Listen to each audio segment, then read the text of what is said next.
तो शंकर भगवान विश्वास है और माता पार्वती श्रद्धा है।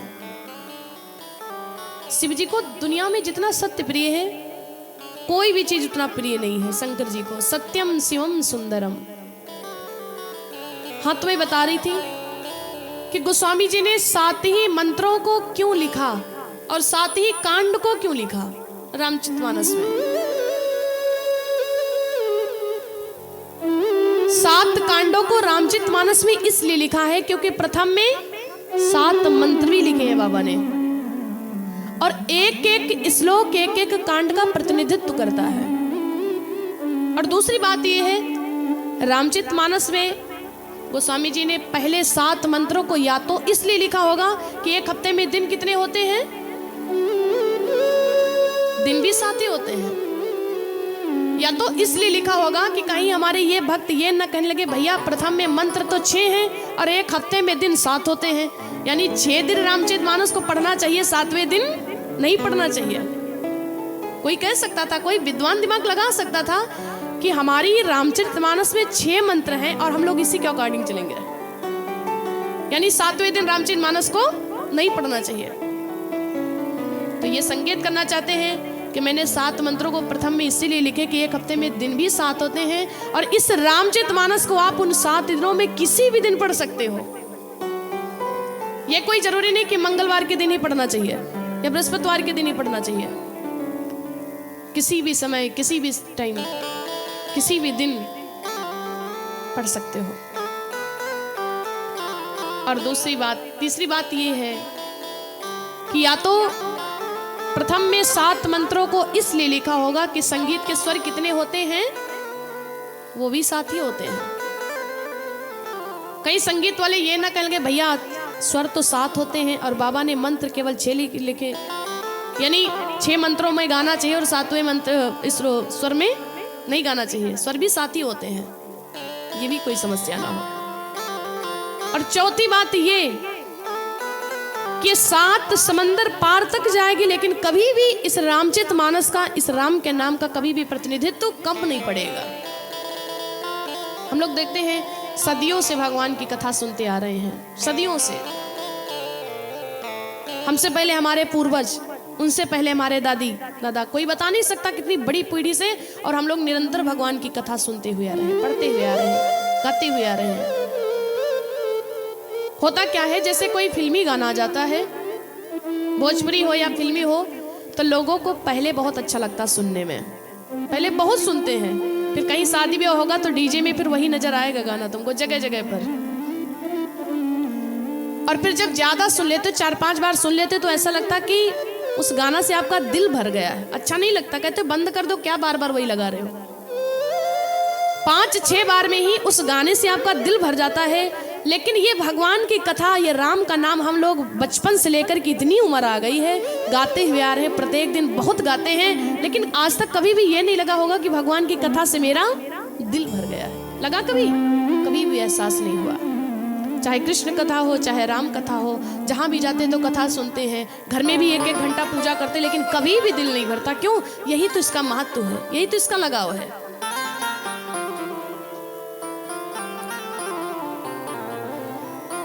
तो इसको रामायण को कल्प का वृक्ष बताया है, और इस वृक्ष की जो जड़ है वो है हमारा बालकांड।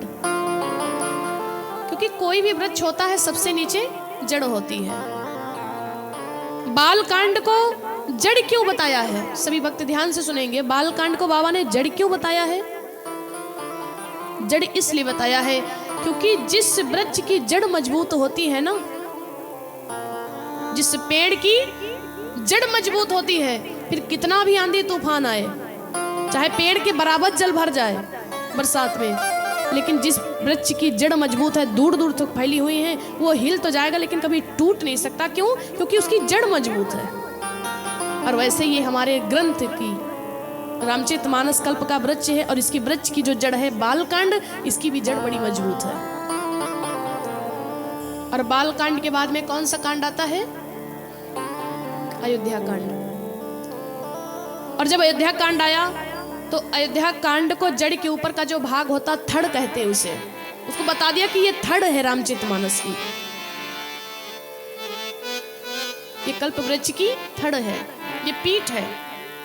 क्योंकि इस अयोध्या कांड में ऐसे ऐसे राजा हुए ना, रघुकुल रीत सदा चली आई, रघुकुल रीत सदा चली आई, रघुकुल रीत सदा चली आई,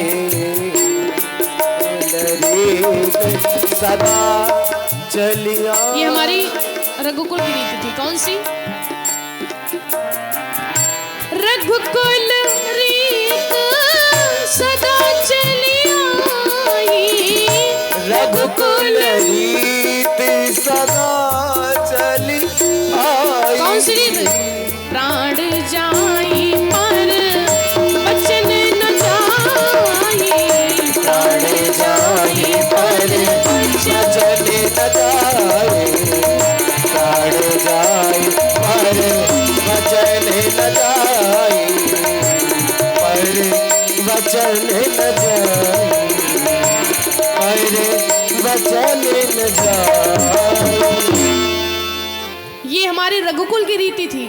और अयोध्या कांड में महाराज दशरथ जी के प्राण चले गए राम के लिए, लेकिन वचन नहीं जाने दिए। कोई बात नहीं के कही। मैया ने भी कहा, होत प्राप्त मुनि भेष धरि जाऊं ना राम बन जाहि, तो मोर मरन राहुर अजस नृप समझियो मनवाही।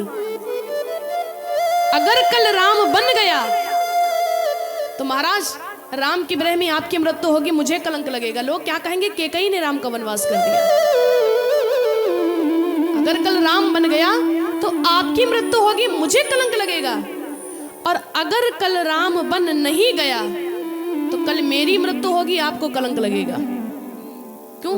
क्योंकि माता कैकेयी कहती, तुमने तो आज मुझे वचन दिया, मैंने राम को बचपन में ही दे दिया था कि राज करन जब अवसर आई तब देवो वनवास पटाई। आगे चलकर की कथा आएगी, राम वनवास की जरूर सुनाएंगे।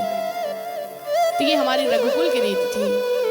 बताओ, दशरथ जी के प्राण चले गए लेकिन वचन नहीं जाने दी, ये रघुकुल की रीति थी। और आज इस कलयुग की क्या रीत हो गई है? कलयुग रीत सदा चली आई, कलयुग रीत सदा चली आई, कलयुग रीत सदा चली आई। कलयुग की क्या रीत है? कलयुग रीत सदा चली आई, कलयुग रीत सदा चली आई। कौन सी? बचन जाए पर प्राण न जाई, वचन जाए पर प्राण न जाए, वचन जाए पर प्राण न जाए, वचन जाए पर प्राण न जाए। ये कलयुग की रीत हो गई है। लोग बार बार पर झूठ बोल देते हैं, प्राण जाए पर बचन न जाए। ये कलयुग की रीत नहीं है, ये रघुकुल की रीति थी। और कलयुग की क्या रीति है? बोले कलयुग रीत सदा चले आई, बचन जाए। कोई बात नहीं, कोई बात नहीं है, मेरे प्राण तो बच जाएंगे। यहाँ का प्राणी जितना प्राण के बारे में सोचता है, किसी भी चीज के बारे में नहीं सोचता है।